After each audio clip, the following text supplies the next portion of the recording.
Alright, so this one, kind of want to just show a little bit of, my diagnosis process. Everybody does it a little different, but typically should end up with the same conclusion. I've already started working on this one a little bit. Customer complains. Their actual concern is, states a bunch of sensors are going off. States will randomly go into four-wheel drive, check and advise. So, first thing I did was out in the parking lot, started it up, started without issue. But I did notice that it was in four-wheel drive and my four-wheel drive light was on here. It also says that it's in low range, so first thing you usually check is if you can get it out of low range before getting it out of four-wheel drive, since if it's in low range you can't get it out of four-wheel drive until turning that off. The only thing that does is blink. It won't do anything, no matter what I do, it won't change from 4 low. So first thing I did, get it pulled in, get the scanner hooked up, see what faults I might have. This is typically what you see right after you do a quick test. It says I have 3 current faults, 11 stored faults, and 17 notes, essentially. So go into here, which is my quick test, and then I have a view of all of the control units. Over here you have a green check mark for control units that state there's no issues. I can click on this and have it to where the only control units in view are the ones with a fault or an issue. So the first thing I noticed is I don't have an all-wheel drive or four-wheel drive control unit in view here. So what I did is I went over to here to check previous quick test data. So right here I can go into previous data or previous quick tests, and on this one in particular it literally has the pre-delivery inspection scan from back in 2021 and my scan from today. So I went ahead, opened both of those to compare them, and let's see, this scan here is today's scan. This scan right here is when the vehicle was new. So as you can see here, my control unit right here is my powertrain control unit. Back then I had a fault with the all-wheel drive control unit. Interesting. And then right below it is my four-wheel or all-wheel drive control unit. So I went over to my other quick test. Here's my drivetrain control unit, and right below it is my ESP, which tells me there's no communication to the four-wheel drive control unit right now. And so my next steps are to check the wiring diagram to see which fuse I have. So this right here, N45, is the control unit for the four-wheel drive. You can confirm that here in the quick test right here, N45. I love Mercedes wiring diagrams. So if I were to come straight into this, here, let's close the wiring diagram entirely.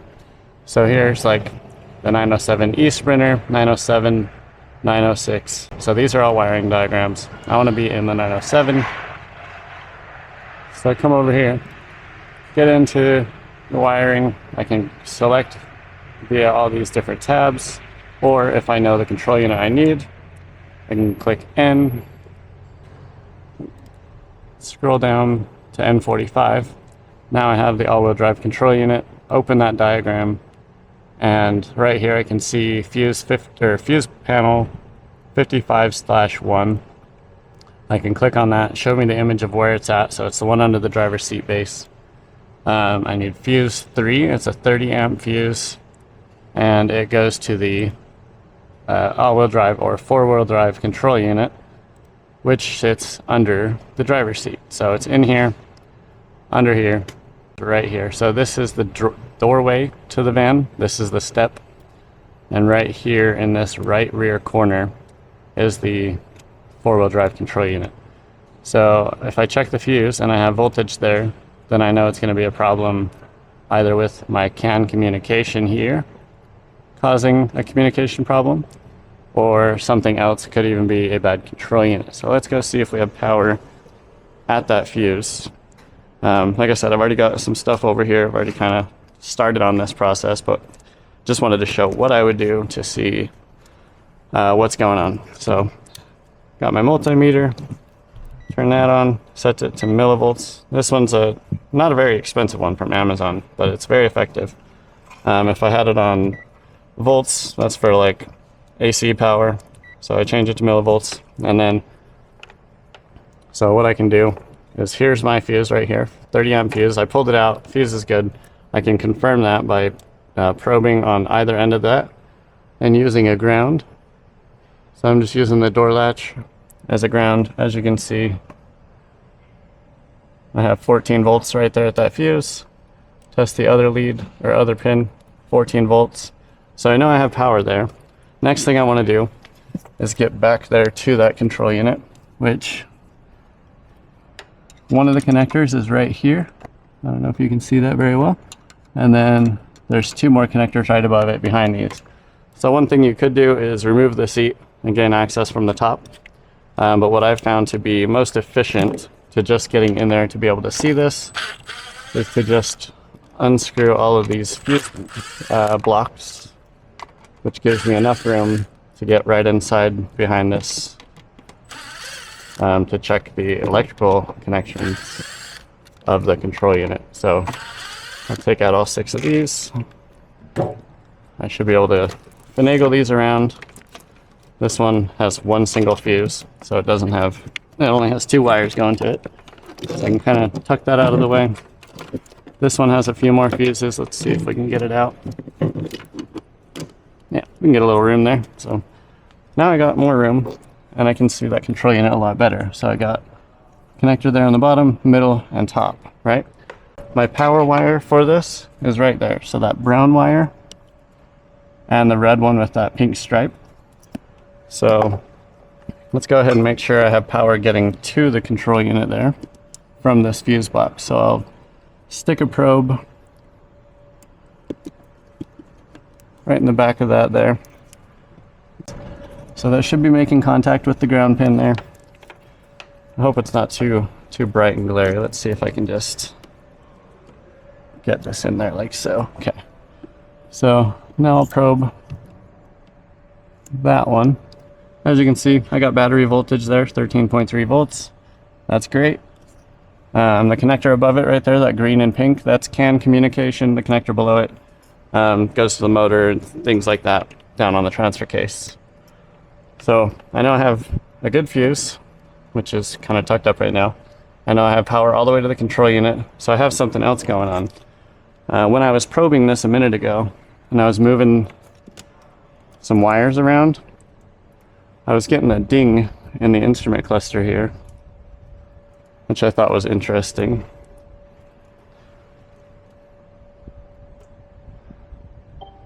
You hear that ding.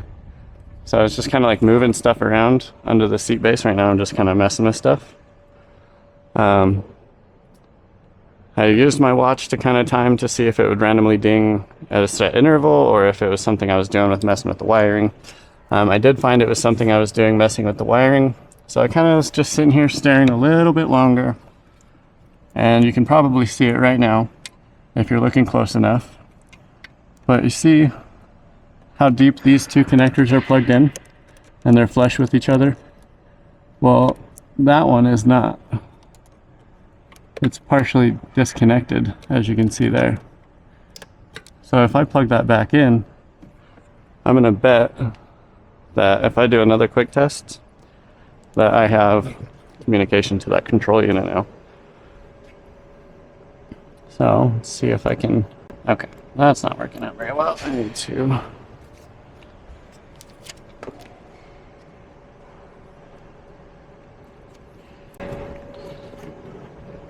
okay, so now if I go ahead and do another quick test, like I said, you can't, or there's no communication to the 4-wheel drive control unit at the moment. So I'll do another quick test.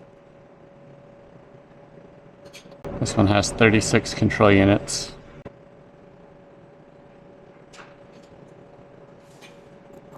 And if you look right there, we have the all-wheel drive control unit populating, and all the faults are stored. So it's safe to assume that that connector's been loose probably since day one. Going over bumps and stuff like that causes it to come out just a little bit, disconnect, and cause the random concerns that the customer has. So what I'll have to do is go ahead story things out, explain what I found. There's no repairs to be made, just making sure that connector is connected. But again, I will have to test drive it, make sure that the issue is resolved, no faults come back. But all in all, it was something as simple as just the connector not being connected all the way. And again, there's no type of marking on these bolts to tell me that the seat seat has ever been taken off. It's an empty van. So yeah, again, it's most likely something that just was not connected all the way during assembly. So pretty quick diagnosis. If you like little quick videos like this, kind of showing my process on how I would diagnose a concern like this, go ahead and give the video a like, subscribe to my channel, and comment any suggestions you have down below.